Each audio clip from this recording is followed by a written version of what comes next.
Республиканская программа «Народный бюджет» продолжает менять жизнь сосногорцев к лучшему. В этом году на территории города, а также поселков Нижний Одес, Керки и Поляна будут реализованы 7 народных проектов. Например, проект в сфере культуры обеспечит безопасность воспитанников Сосногорской детской школы искусств. Благодаря народному бюджету территория образовательного учреждения будет оборудована ограждением. Сейчас дети и педагоги выходят из здания сразу на проезжую часть, а это дополнительный риск дорожно-транспортных происшествий с участием юных пешеходов.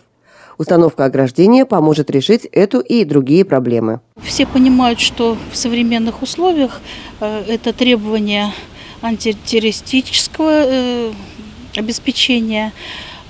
Кроме того, чтобы не бегали собаки у нас тут под окнами, не ставили чужие машины, и не проникали какие-то посторонние лица. А в поселке Керки благодаря народному бюджету появится большой детский игровой комплекс. Площадка расположится в самом центре населенного пункта, рядом со зданием начальной школы детского сада. Туда будут входить большой игровой комплекс, малый игровой комплекс, спортивный комплекс. Будет также там песочница, горка, щит баскетбольный, скамейки, урны и ограждения.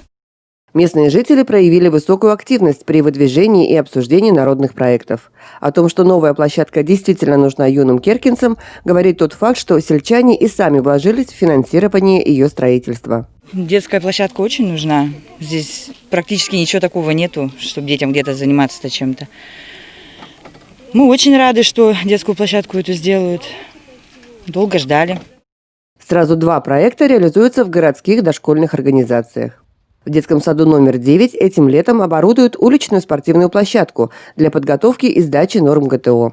Предложили проект родители воспитанников, проделав при этом вдумчивую работу по поиску подходящего варианта для развития силы и ловкости своих детей. Воспитатели эту инициативу поддержали. Площадку под новый комплекс уже подготовили. В нашем дошкольном учреждении ведется физкультурно-оздоровительная работа, которая направлена на совершенствование двигательных навыков, на улучшение показателей физического развития, а также на приобщение детей к здоровому образу жизни. И поэтому вместе с инициативной группой родителей приняли участие в формировании народного бюджета на 2020 год в сфере образования с реализацией проекта навстречу комплексу ГТО. Данная спортивная площадка дает возможность нам тренировать и сдавать нормы ГТО. Здесь будет установлена классическая спортивная площадка с турниками и брусьями, баскетбольной тройкой и гимнастическими скамьями. Некоторые воспитанники учреждения уже имеют первые значки ГТО. И новый комплекс позволит увеличить охват детей занятиями спортом. Я очень хочу выразить огромную благодарность нашим родителям в поддержке и в оказании помощи в реализации данного проекта. Еще один проект-победитель предложен педагогами детского сада номер 14. Благодаря народному бюджету здесь оборудуют студию акваанимации и песочной терапии. Специальное оборудование создаст условия для творческого самовыражения в новых техниках. На данном этапе все помещения готовятся к косметическому ремонту. Приобретены все необходимые материалы – обои, краска.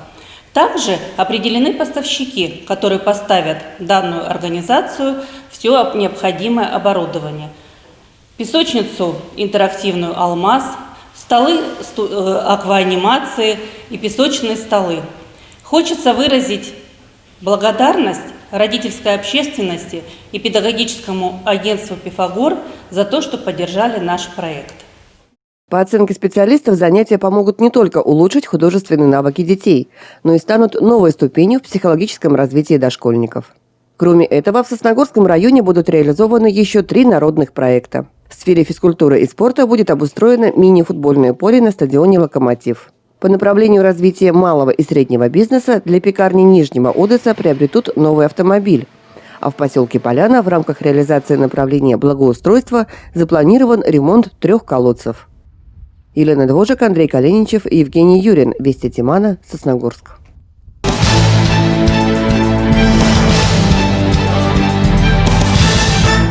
В Сосногорском районе начинается летняя ремонтная кампания. В этом году на городские дороги выделено 36,5 миллионов рублей. Напомним, в прошлые годы объем финансирования редко выходил за пределы 5-6 миллионов.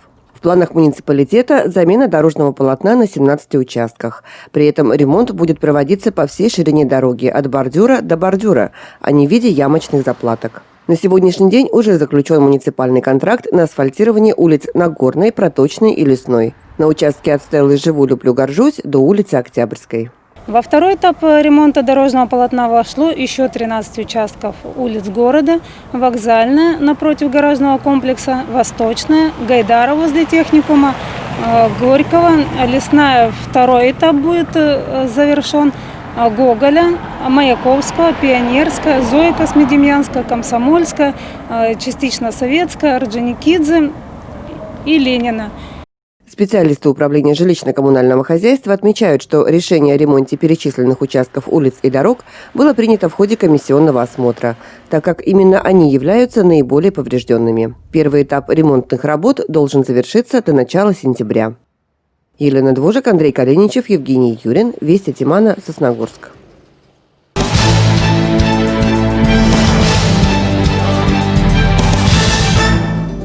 В Сосногорске завершился отопительный сезон. Как сообщает коми-филиал Т+, в межотопительный период на генерирующем и вспомогательном оборудовании ТЭЦ пройдут ремонтные работы. Продолжится реконструкция магистрального трубопровода, в рамках которого этим летом будет заменено около километра сети. В период реконструкции горячая вода потребителям будет поступать по обводной линии. Также в планах капитальный ремонт ветхих квартальных тепловых сетей. Гидравлические испытания трубопроводов на плотность и прочность начнутся в середине июня. Кроме того, этим летом сети будут испытаны на гидравлические и тепловые потери. По правилам технической эксплуатации данный вид контроля нужно выполнять каждые 5 лет, чтобы оценить состояние изоляции и фактическую пропускную способность сетей, а при необходимости устранить потери тепла, возникающие в процессе транспортировки теплоносителя. С 3 июня в Сосногорске стартовал прием заявок на определение общественных территорий, которые будут благоустроены в 2021 году по федеральной программе формирования комфортной городской среды. Напомним, в муниципалитете за 3 года благоустроены 3 общественные территории в Сосногорске и 1 в Нижнем Одессе. Этим летом в городе будут реконструированы еще 2 объекта.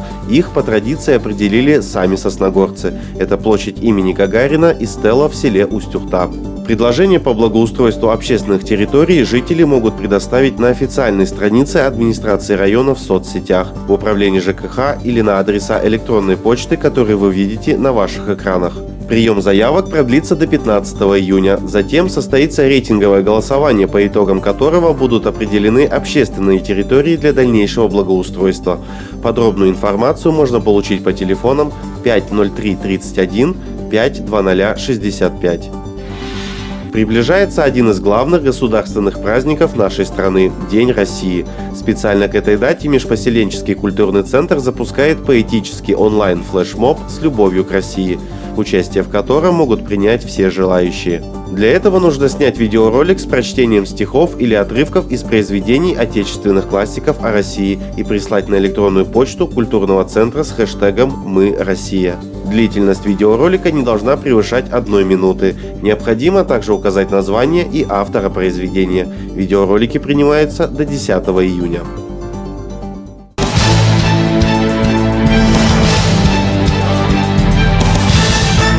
Пандемия коронавируса стала серьезным испытанием для людей и предприятий. Кто-то решил пойти по пути наименьшего сопротивления, уволить сотрудников, минимизировать расходы и не обременять себя социальной ответственностью. Но есть и другие, вдохновляющие примеры. Компания «Трансстройсервис» хорошо известна не только в Сосногорске, но и за его пределами. За 16 лет работы она сумела завоевать репутацию надежного партнера в своей сфере. Руководит предприятием Владимир Стаховский. Горжусь, что мы создали одно из лучших предприятий региона. Не случайно нам доверяют большие проекты: строительство федеральной трассы Сыктывкар-Нарьян-Мар и дороги на Малопиранскую компрессорную станцию, реконструкции социальных объектов, поликлиник, детских садов и многое другое. Владимир Степанович убежден, что самый ценный ресурс – это люди. И заботиться в первую очередь необходимо о них. В период, когда многие предприятия уходили на карантин, Трансстройсервис не останавливал свою работу ни на минуту, организовав весь процесс так, чтобы сотрудники чувствовали себя в безопасности. Применяя все предписания санэпидемнадзора и соответствующих органов, то есть обезопасили сотрудников, не было у нас никаких инцидентов по этому поводу. Так что мы прошли, я считаю, что, может еще не, конечно, он не закончился этот весь период, но, по крайней мере, на сегодняшний день у нас не было никаких случаев. Хотя, признается Владимир Степанович, в первое время приходилось непросто. Приходилось сотрудниками идти навстречу, потому что, понятно, у большинства дети, которых порой не с кем было оставить. То есть садики закрыты, все закрыто, бабушки тоже с дедушками не всегда могут. Не забывает предприятие и о тех, кто уже находится на заслуженном отдыхе. В период необходимости соблюдения режима самоизоляции пожилым людям такое внимание особенно необходимо. Заслуженный работник Коми, почетный работник Роснефтегазстроя Валерий Фукалов работал на предприятии со дня его основания. Имеет медаль за трудовую доблесть. На пенсии уже много лет, но до сих пор с теплотой вспоминает годы работы и своего начальника. Владимир Степанович, во-первых, человек образованный, дело свое знает четко, никто бы с ним, если бы не понимали ничего, там бы никто не заключал бы с ними договора, и это ремонт газопроводов и ремонт нефтепроводов. Сейчас недавно, наверное, тоже Владимир Степанович, вы где-то роете, да? Специально для ветеранов предприятия были сформированы продуктовые наборы. Здесь все необходимое. Мясные и рыбные полуфабрикаты, сыр, молочные продукты и сладости. Получая помощь, ветераны благодарили и по привычке приглашали гостей к столу. Но руководитель предприятия попросил пенсионеров поберечь себя, а в гости он еще обязательно заглянет, как только это станет можно. Я люблю свой край и с большим уважением отношусь к вам, дорогие земляки. Особую признательность хочу выразить людям старшего поколения. По заверению Владимира Стаховского, ветераны компании «Трансстройсервис» будут получать помощь регулярно, пока карантинные мероприятия не будут отменены. Елена Двожик, Евгений Юрин, Вести Тимана, Сосногорск.